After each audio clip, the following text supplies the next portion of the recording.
Good morning. Welcome to my chinwag for the 14th of July 2022.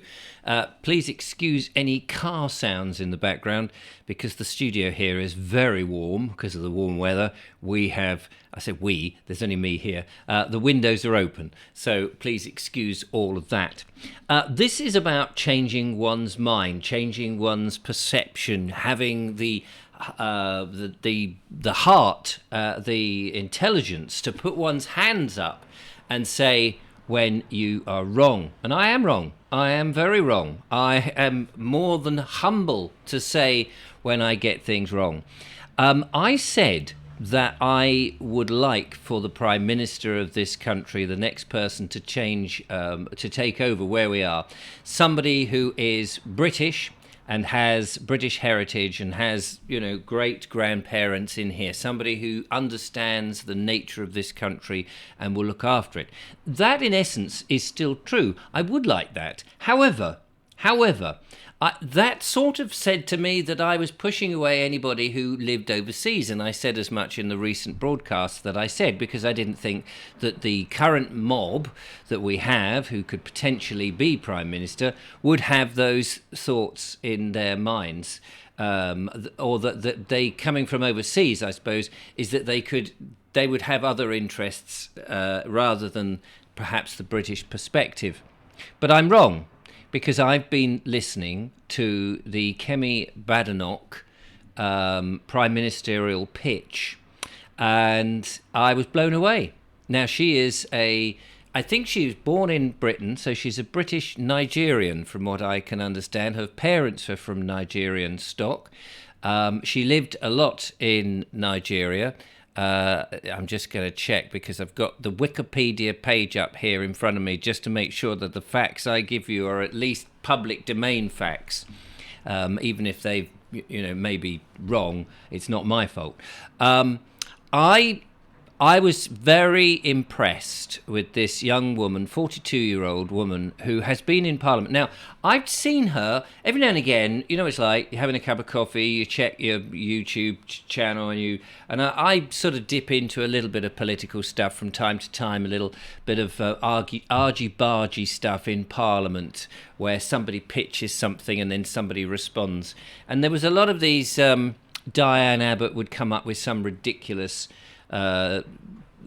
wokey, lefty, nonsensy rubbish, and it would be answered by Kemi Badenoch. I didn't really sort of have much of a thing, but I just was aware that there was a woman who was prepared to stand up and actually talk in plain language and totally knock out the rubbish, wokery, the sort of all the black people are oppressed and are victims nonsense, and the racial stuff, that every white person was racist stuff. And this was a black woman doing this on the Conservative bench. And so I was aware of this woman. She also had other sort of common sense things that would just come up. And I suppose I just thought, well, she's just one of these sort of minor ministers. And as I guess a typical English bloke, I just thought, well, that's interesting, but, she probably won't rise anymore. How wrong I was. And I'm absolutely here to admit that. And it's quite humbling to have listened to her pitch for Prime Minister, because she spoke a hell of a lot of sense, and it seems that she is invested in this country. She had spent a lot of time in her childhood in Nigeria. She's seen what corrupt politicians are like. She's seen what socialism is like, and dictatorism. Is that a word? Dictatorship. There you go. That'll do. Is like, and basically, it's not good for the average person. It's not good for your normal people because it means poverty. And she is determined that that does not happen over here. She believes in the conservative principles. She believes in the democratic right for people to vote and say things. And she wants to root and branch change how the Conservative Conservative government, yes, works. Because as I was just listening to her thing, I mean, I can't remember everything now because I was so blown away by it, because she was just talking common sense. Instead of saying, look, I'm going to claim that we can do tax cuts here, there and everywhere. I don't know that we can. She's not going to give 50 quid to somebody, lots of people, just because she can give 50 quid away and that will sort of help a policy of the crisis for living. She wants to get into the core of it and work out what the actual problem is, which I think is very laudable. And unlike the sort of Boris Johnson type government that we've had, that is what is good in what is a good look for us today, she doesn't want that. She doesn't want to sort of listen to the Twitterati. She wants to listen to real people. And I just thought it was an amazing pitch. If you've not seen it, I would go and have a listen to it if you can, if you've got the time. And so I would definitely have her as Prime Minister, because she seems to make sense. She seems to come with a whole new set of ideas. But when I say a new set of ideas, not flouncy, just tinkering around the edges, just basic common sense, the sort of stuff that I am thinking and talking about. And if she's reflecting what I think, and what I think is, to me, makes sense, and she's reflecting that, I think that could be good for the whole country. The question is whether she'll get in. She may not, of course. There may be that issue, but hopefully whoever does get in will have her in the government, in the what do you call it, where they, the room with one of the ministers. When you do a show like this and you put the camera on you, yes, suddenly your brain goes, oh, what are these the cabinet? What are the normal terms that I know? I'm only human, and they just go out the window. Absolutely. Anyway, I think that she should at least get into the cabinet. Anybody who is in charge would be foolish not to have her in there, although he needs to worry, or he or she needs to worry, watch their backs, because I think that she will cause good rumpus. So this is about changing your mind and admitting that you are wrong, and I'm happy to put my hand up and say, do you know what? These were thoughts that I thought were pretty much root and branch inside me to the core, somebody British. So now I think it was Sugar Bomb who said, but I'm a British Indian. It sounds like that your views are that I would never accept her in this world, or words to that effect. I'm paraphrasing because I can't remember exactly what she said. And I tried to say that wasn't the case, that it didn't really matter. I'm not worried about the race thing. And she'd mentioned that, I think she'd mentioned the white word or the colour word, and I hadn't mentioned it's immaterial to me. But hopefully, if you're still watching Sugar Plum or Sugar Bomb, I can't remember, do apologise if I got your name wrong. As you can see, the colour thing isn't the thing.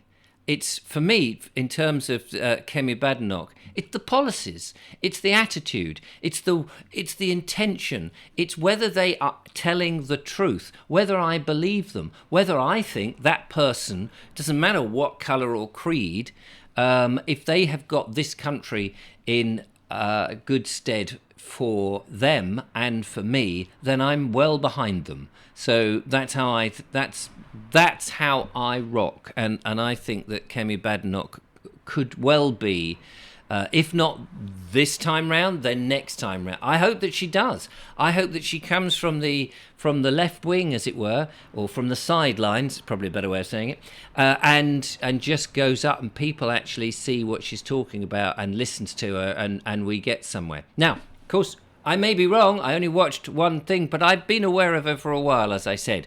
But the important thing is, she admitted this in her thing. She says, look, she's prepared to take U-turns. If she gets things wrong, she's prepared to say, yep, I've got it wrong. I will do a U-turn if we need to do a U-turn, if it's right to do a U-turn. If our policy is not making sense and people disagree with it, then it's a good thing. And I've always said that. Why would any politician go, oh, we've cocked it up, so what we'll do is we'll double down on it and hope that people will think that they've got it wrong?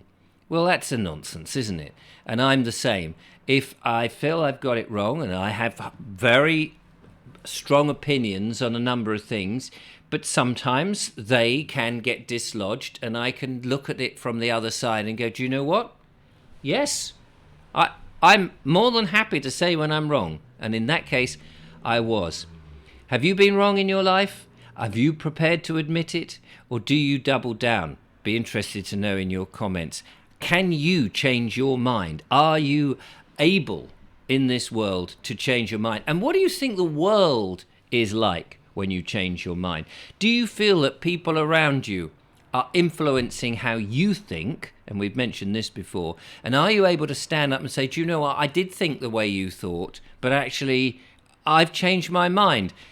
And how do you suppose that the people around you who now suddenly see you as a different person will view you?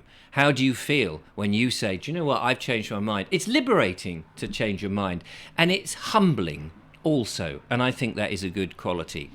So that's my thought. I want to know about changing your mind. So there we go. And I feel liberated, and I feel proud to be able to say, do you know what, I'm human, and I have an opinion, and my opinion can change. And people hang you on your opinion. They put you down on your opinion and not think, actually, you know, you might change your mind. You might change. You might not change it all the way, but you might change bits of it. Instead of seeing the positive in somebody and going, well, that's what he thinks and I disagree, they just go, well, that's what he thinks and he's an idiot. But that's not the way to go about it. It's like, that's what he thinks, but maybe I can persuade him. Maybe there are other things I can say that will make him change his mind, or at least enlighten him to my point of view. And in this, I always say that it's good to be able to have a discussion, talk about each other's points of view, but we may disagree, and it's fine, because in a year's time, either one of us may have come round to the other one's point of view. Nothing is in stone. Let's have a look at the comments. Now, yesterday I was talking about, do we need to be told everything? Are we in a nanny state? Is everything being laid out for us? Are we effectively being hand-fed, spoon-fed, led along certain paths with all the street furniture and the signage that's being told there? And are we able to think for ourselves? And I hope that I've just illustrated that I like to think for myself, and that actually I can think, you know, this is what I think this day, and I've thought about it, and great, and I've been impressed by somebody else, and I've changed my mind. Trevor Good says, it's control, Richard. I told you, Agenda 2030 is about controlling you. Look at the cars, stuff they put on them now. Don't watch telly anymore.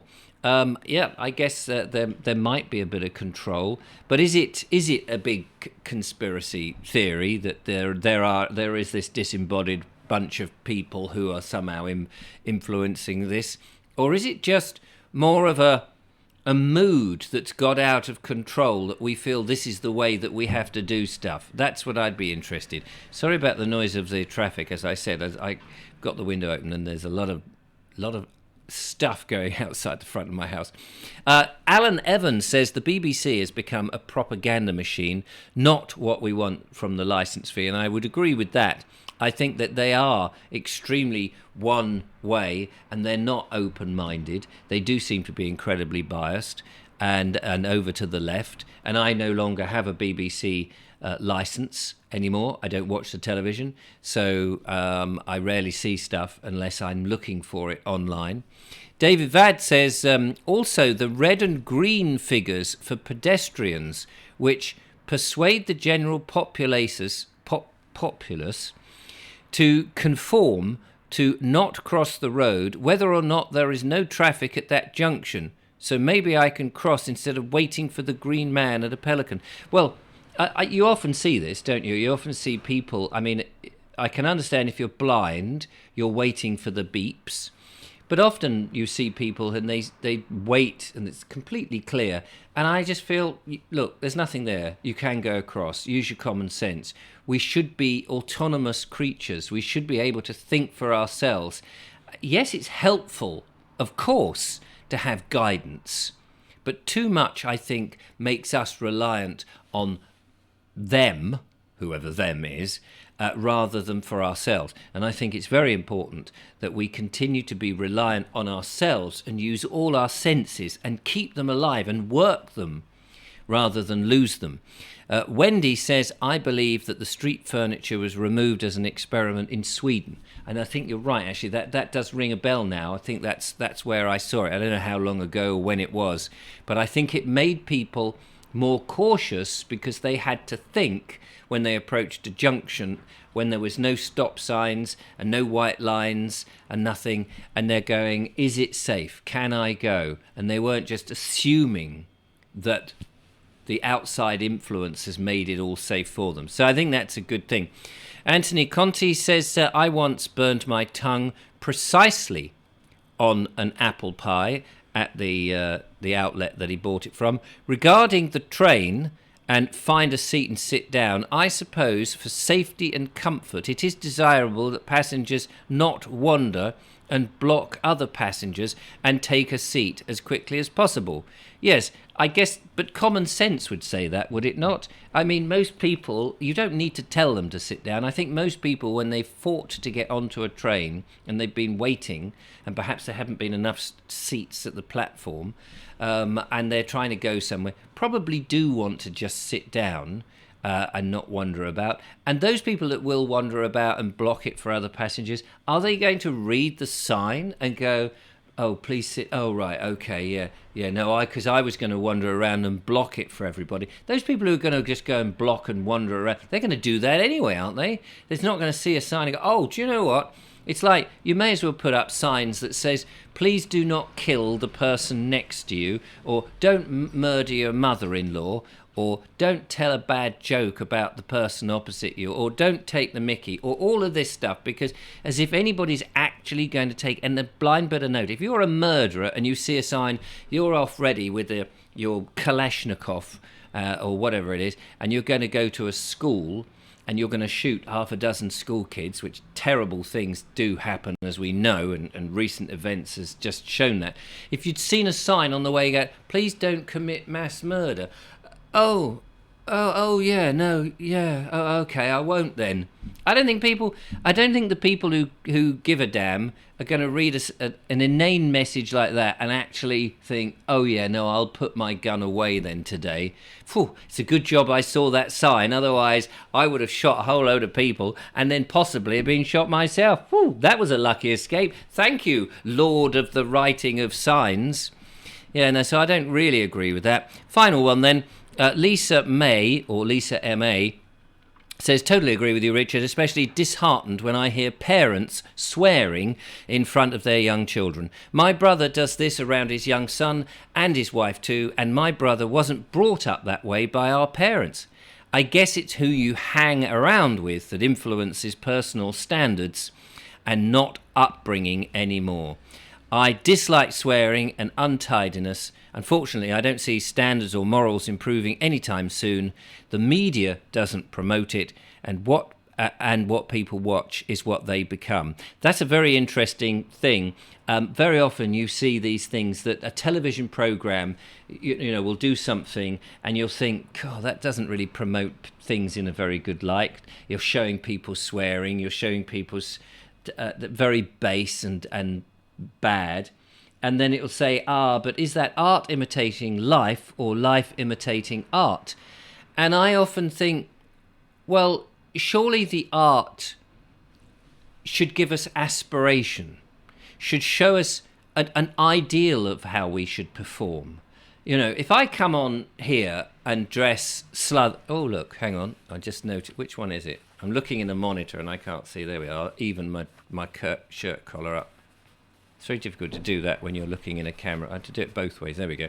If I come on here and look a complete and utter mess, it might influence people to think, well, that's an accepted thing. I don't like it. There's a friend of mine, and I like him very much, but he seems to have gone down the scruffy route.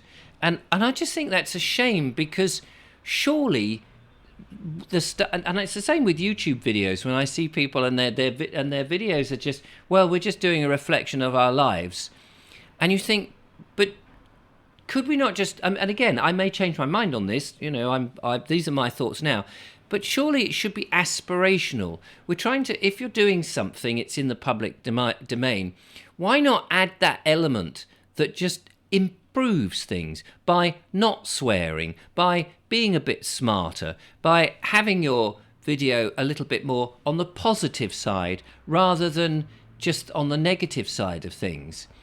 I think media has a huge influence, and the media can pull people up or it can push people down. And I think the media's job in a world like this, where there's a lot of confusion and very odd ideas, that people in the media should be giving reasons for people to be happy, to inspire them, to help them, and lift people up, give people a better vocabulary instead of dumbing stuff down for a mass audience. And I see this all the time, and I just think that this is obviously subject for another video, but I see it all the time, so I think you've absolutely got it.